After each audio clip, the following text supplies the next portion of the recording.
Yes, reka nkwifuriza ibihe byiza kuri wabashije gukora subscribe kuri channel yacu ya YouTube ya Ivan Diaz Magrabira 50. Reka nizere yuko rero byose uri gukora muri kano kanya bikomeje kugenda bigwira. Turi tariki ya mbere z'ukwezi kwa munani, turi mu mwaka w'ibihumbi 2020. Reka wifuriza ukwezi kwiza cyane, kwifuriza kuzahirwa, nkwifurize ko ibyo uzakora muri uyu bwaka buri cyase no muri kuno kwezi bizakubera byiza nk'ibisanzwe.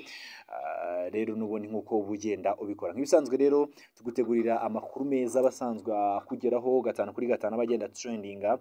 Ngira ngo hashize amasaha make Ferwafa itangaje umwanzuro w'uko ekipe ya AS do Kigali ariyo izahagararira u Rwanda mu mikino ya CAF Confederations Cup, nyuma y'uko byari byitezwe yuko yo na Rayon Sport agomba kuvamo ekipe n'ubundi igomba kuba ihagararira igihugu cy'u Rwanda n'ubundi muri iyi mikino ya CAF Confederations Cup. Niyo ekipe rero hari amakuru ari kuvuga yuko ekipe ya Rayon Sport nk'uko bimaze kuba binyuzwa ku muvugizi wayo ari we Nkurunziza Jean Paul, batangaje yuko n'ubundi Rayon Sport igiye kuba ijuririra kino cyemezo n'ubundi cyo kuba itazasohokera u Rwanda. Bango rero Rayon Sport igiye kukijuririra nyuma y'uko ikipe ya AS do Kigali n'ubundi yemeje yuko igomba kuba igomba kuba n'ubundi muri rusange ariyo ihagarara igihugu cy'u Rwanda ku munsi w'ejo tariki ya 21 rero Nyakanga. Nk'uko nabikubwiye nibwo ishyirahamwe ry'umupira w'amaguru hano mu gihugu cy'u Rwanda Ferwafa yaje kuba n'ubundi itangaza ko ikipe ya AS do Kigali ariyo izasohokera igihugu cy'u Rwanda mu irushanwa nyafurika rihuza amakipe yatwaye igikombe cyangwa se ibikombe by'ibihugu n'ubundi iwayo ariyo CAF Confederations Cup muri 2021. Rero akaba aribwo ayo marushanwa n'ubundi agomba kuba. Ni nyuma y'uko rero iki cyemezo kigiye hagaragara ekipe ya AS do Kigali navango yaje kuba ibyakira neza cyane binyuze mu buyobozi bwayo ndetse n'abafana bayo batandukanye, dore ko iyi kipe n'ubundi navango ariyo byari byitezwe yuko nyuma y'uko muri 2018-2019 yegukanye igikombe cy'amahoro, ngira ngo murabyibuka.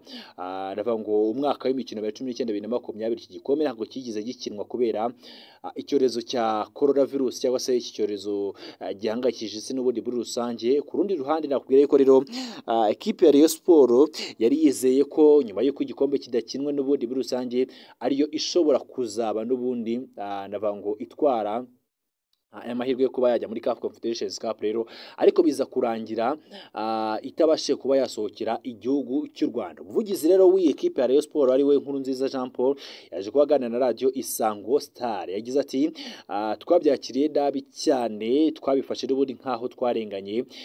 Ibi navango ibi n'ubundi ibi ntago biciye mu mucyo. Twebwe nk'ikipe ya Rayon Sport n'ubundi tugiye kujuririra iki cyemezo kuko twarenganye cyane, nk'uko uyu muvugizi n'ubundi yaje kuba agenda abitangaza.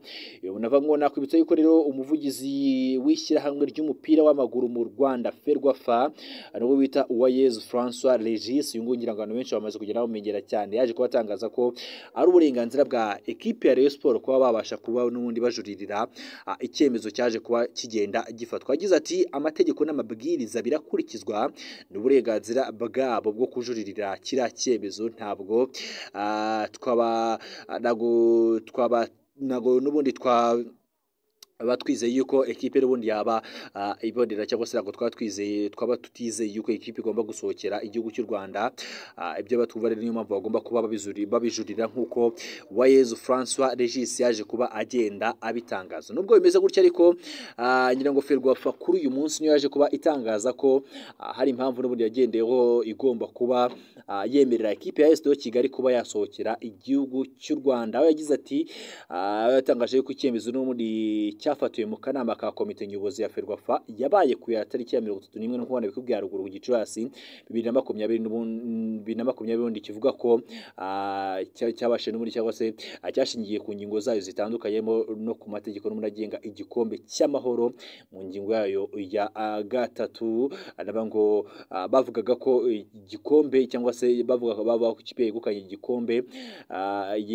igikombe ny'umuri cy'amahoro ari igomba kwitabira imikino ya CAF Confederations Cup n'ubundi. Aha kandi Ferwafa ikaba itangaza ko ishingiye ku mabwiriza agenga irushanwa rya CAF Confederations Cup n'ubundi yebeje ko tariki ya 17 Nyakanga 2019 agahita n'ubundi atangira gukurikizwa amabwiriza. Rero nabango nyuma yo gukurikiranwa kwayo baje kuba basanga ekipe ya AS Kigali n'ubundi ariyo igomba kuba ihagararira igihugu cy'u Rwanda. Ferwafa rero ikaba ikomeza ivuga ko kuba ekipe ya AS Kigali n'ubundi yaragiye ihagararira igihugu cy'u Rwanda byagiye binashingira n'ubundi ku mategeko n'amabwiriza ndetse n'imyanzuro n'ubundi bagenda bagenderaho umunsi ku wundi muri Ferwafa n'ubundi nyuma yuko ino ekipe n'ubundi bije kugaragara yuko ariyo yegukanye igikombe cy'amahoro nabango umwaka ushize wa 2019 2019 ikaza no kuba n'ubundi nahagarara u Rwanda, ariko bakabona yuko igikombe cy'amahoro kigize gikinwa ikayiterezwa amahirwe yuko izanahagarara u Rwanda n'ubundi